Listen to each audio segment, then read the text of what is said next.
Hi everyone. Now we are going to discuss about a case study on epilepsy. In this case study, Miss XYZ got admitted in a private hospital on February 23 with the chief complication of lower extremities, tongue biting, progressive left side weakness, body pain, headache. The doctor diagnoses their condition as epilepsy. She has undergone various investigations like EEG, CBC, CT, brain, serum electrolytes. So after diagnosing the patient is having the epilepsy, injection phenytoin has been given, and they have been asked to take the tablet eptoin, and injections B12 tablet zincovit are also given. The pain score level will be 6/10. So her past illness is she has hypertension since 1 year, and she has the complaint of epilepsy for the past 1 year. She takes the eptoin tablet for the past 1 year, and there is no family history of hereditary diseases like diabetes mellitus and hypertension, and there is no significance of communicable disease like tuberculosis. So what is this epilepsy? See, epilepsy, which is also called as seizure disorder, it is a disorder in which nerve cell activity in the brain is disturbed, causing seizures. Epilepsy may occur as a result of genetic disorder or an acquired brain injury such as a trauma or stroke. During a seizure, a person experiences abnormal behavior, symptoms, and sensations, sometimes including loss of consciousness. Seizure symptoms can vary widely. Some people may lose awareness during a seizure, but others don't. Some people stare blankly for a few seconds during a seizure. Others may repeatedly twitch their arms or legs, movements known as convulsions or spasms. Having a single seizure doesn't mean you have epilepsy. Epilepsy is diagnosed if you have had at least two unprovoked seizures at least 24 hours apart. Unprovoked seizures don't have a clear cause. Treatment with medicines or sometimes surgery can control seizures for most people with epilepsy. Some people require lifelong treatment. For others, seizures eventually go away. Some children with epilepsy may outgrow the condition with age. Seizures that appear to involve all areas of the brain are called generalized seizures. Generalized seizures include absence seizure. Absence seizures, previously known as petit mal seizures, typically occur in children. The symptoms include staring into space with or without subtle body movements. Tonic seizures. Tonic seizures cause stiff muscles and may affect consciousness. Atonic seizures. Atonic seizures, also known as drop seizures, cause a loss of muscle control. Clonic seizures. Clonic seizures are associated with repeated or rhythmic jerking muscle movements.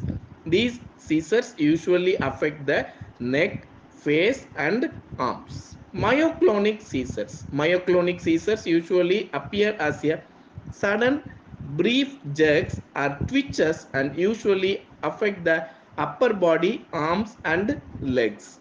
Tonic clonic seizures. Tonic clonic seizures, they are previously known as grand mal seizures, are the most dramatic type of epileptic seizure. They can cause an abrupt loss of consciousness and body stiffening, twitching, and shaking. They sometimes cause loss of bladder control or biting the tongue. Certain factors may increase your risk of epilepsy. First one is age. The onset of epilepsy is most common in children and older adults, but the condition can occur at any age. Family history. If you have a family history of epilepsy, you may be at an increased risk of developing seizure disorder. Head injuries. Sometimes head injuries are responsible for some cases of epilepsy. Stroke and other vascular diseases. Stroke and other blood vessel diseases can cause brain damage. Brain damage may trigger seizure and epilepsy. Dementia. Dementia can increase the risk of epilepsy in older adults.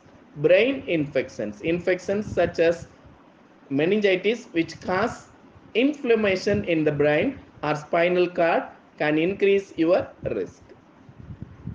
Seizures in childhood. High fevers in childhood can sometimes be associated with seizures.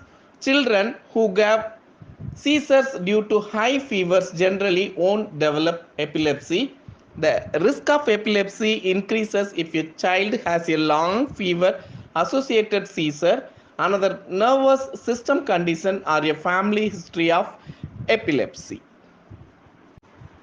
Treatment can help people diagnosed with epilepsy have fewer seizures or even completely stop having seizures. Possible treatments include medicines, surgery, therapies that stimulate the brain using a device, and a ketogenic diet.